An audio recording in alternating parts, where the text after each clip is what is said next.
Thank you, Beasley. Great job, as always. Welcome, gentlemen. And this is your 2025-26 Calgary Flames team. Looking forward to it. So once again, you did all the work for us. Thank you to everyone who submitted questions throughout the course of the week. And we've got some for as many as we could squeeze in for a lot of the guys. So we've got a couple of microphones. But I think before we get to the first question, Bax, I think do you have something you wanted to say to the fans? Yeah, I'd just like to thank everyone for being here, supporting us. We're so appreciative of all you fans. And yeah, let's have a great season. There you go. Fittingly, you got the microphone already. This first question from Calvin Grant is for Bax. What makes this a great team to be part of, and how will this team hold each other accountable? Yeah, no, I think we have a great group here. We're a close team on and off the ice, and I think that's why we had a lot of success last year. Obviously fell short, but yeah, no, I'm super excited playing alongside all my teammates here. I think we can do some big things this year, and yeah, we're going to have to hold each other to a high standard. We talked about it all training camp, and we're looking forward to pushing each other to the goal to make playoffs. This next question is for Weegs over there. Christian Wong had the question. You've shown that you're a leader on and off the ice this past season. Heading into the 25-26 season, what are your personal goals for the year, and what are your expectations from the leadership group and the team? I don't know if I have too many personal goals. I think for myself, it's just trying to be consistent, day in, day out to help this team win on and off the ice, taking care of my body a little bit more as I get older. But I think as far as the leadership group goes, I think we have one of the best leadership groups, in the league. We got Naz,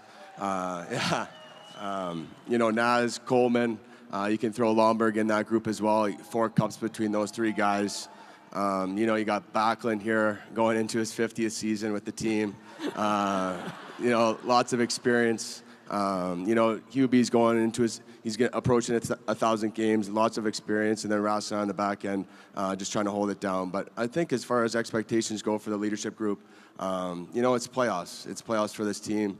I think the leadership group believes in this group. And that's got to be the standard and expectations for years to come with this group. We got a special group here, so I think that's where we're at with the leadership group. This next one's for Naz. You got the mic there?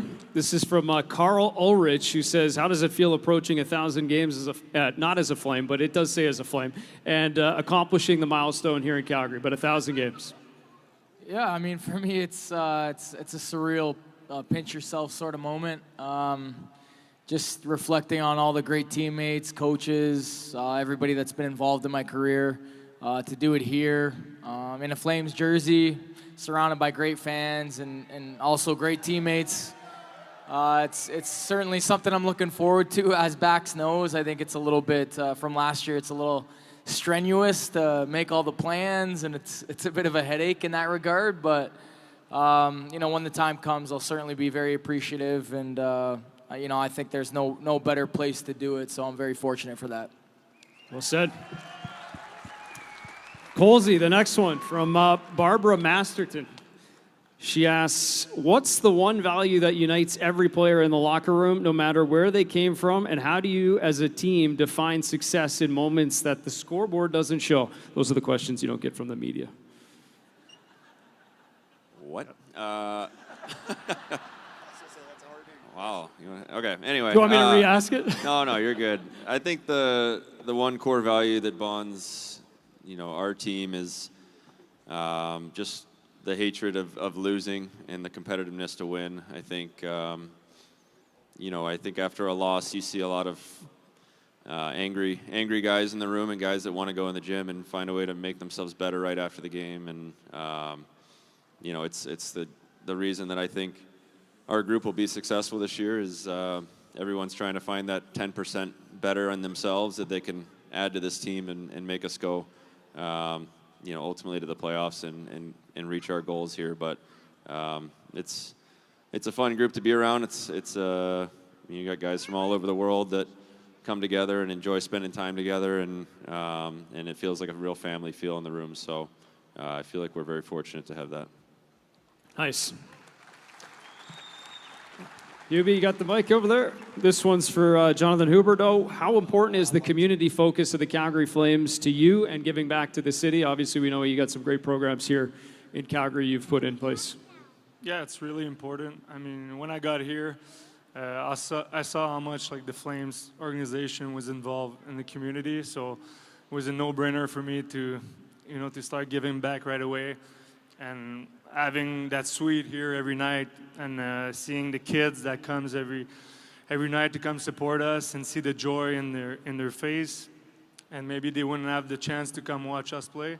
It just like, that's why I do it, and that's why I want to do even more. So it's an awesome program.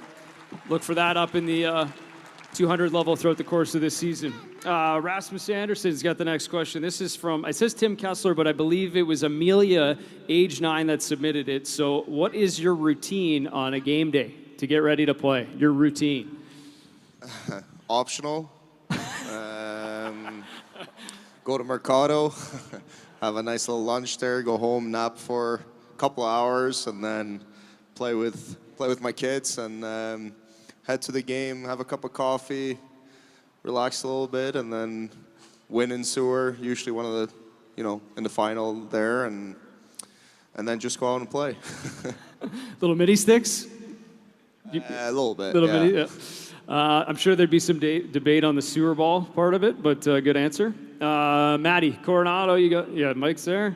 This is from JT Hronika, who has been, what's been the biggest adjustment for you moving from college to the Wranglers to playing full-time in the NHL, and who has been most helpful in that transition? Oh, well, I think there's a lot of guys that have been really helpful along the way. There's such a great leadership group with this team. All the older guys have just been so helpful for kind of all of us getting settled in. I think playing with Bax and Colsey for most of the year last year definitely helped me a ton feel comfortable and kind of find my footing. But it's all the guys. The room is so tight. So we have a lot of fun, and I think that helps. Stuff. Dustin Wolf. You got it? Wolfie? From Chris Gushu, he asks, it seems like Calgary has become your home away from home. You were around during the Stampede, the summer, and seem engaged in the community. What makes Calgary so special and an easy place to live? Well, I mean, we have these outstanding fans that for first start off, but no, as soon as I came to Calgary 4 years ago, it kind of just felt like home right away. I had no idea what snow was when I moved here, but thankfully I live in an apartment, so I don't have to shovel my driveway yet. But yeah, I've tried to get into the community as much as I can with Parachutes for Pets. A bunch of the guys here work with them as well, and done a bunch of stuff with the Special Olympics over the last couple of summers. The Stampede's a great event they put on every year, and I know there's a lot of guys that get back to see some music and see the rodeo and the chuck wagons and that sort of stuff. But I'm obviously really excited for the next day year here, and hopefully we can raise a cup over our head.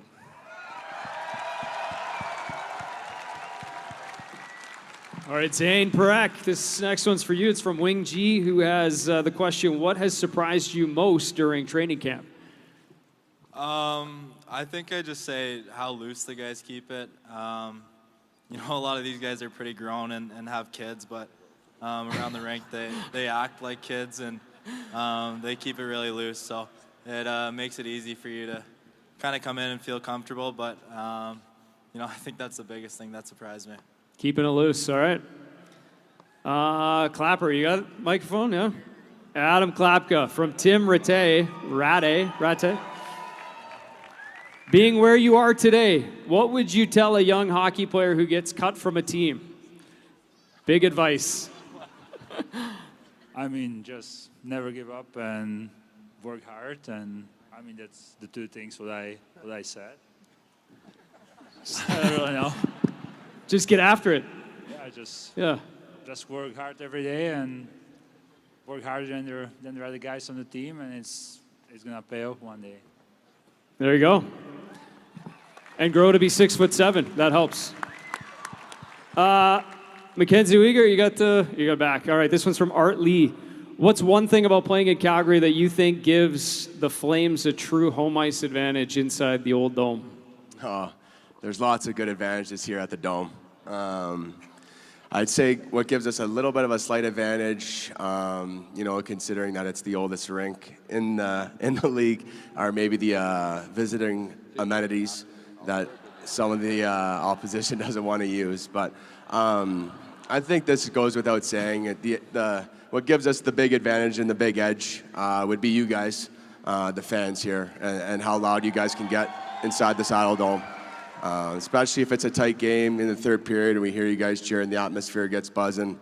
You guys put the other team on their heels and kind of give us the momentum to take over. So it's definitely the fans here that give us the biggest advantage. So I appreciate you all.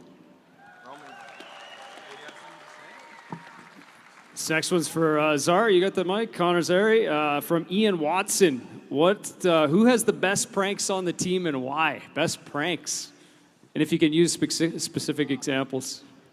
I don't think we don't really have many pranks. We got a lot of funny guys or guys who pretend to be funny, but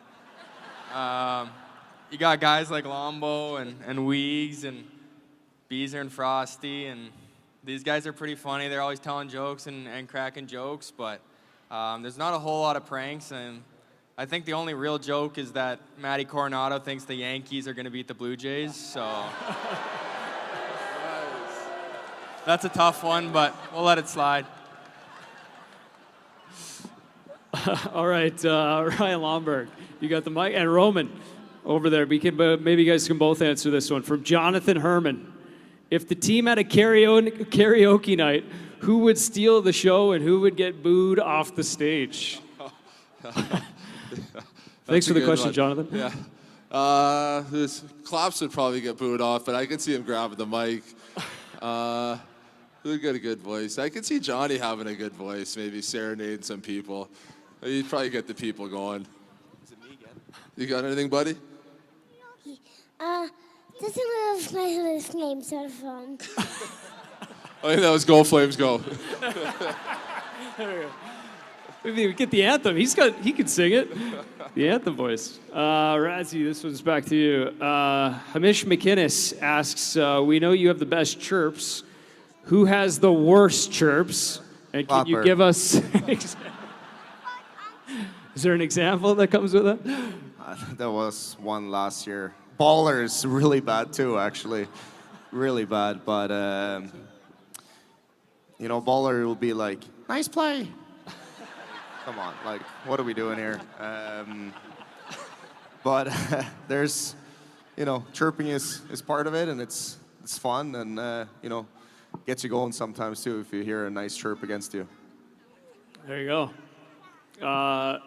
Dustin Wolf, last question, I think, from Matt Andrusoff. You've quickly become a fan favorite in Calgary, not just for your play, but for how you've embraced the city. What's one moment off the ice that made you feel like you truly belonged here? And are you aware of the effect you have on young goalies, the future Wolfies? I don't know if I can pinpoint one thing outside the rink. Nowadays I go to the grocery store and people are howling at me. But gotta give them one.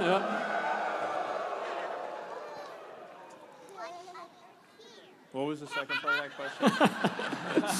question? Have you embraced how your effect on young goalies, the future Wolfies? The first thing I say to parents when they say their kid wants to be a goalie is, I'm sorry for your wallets.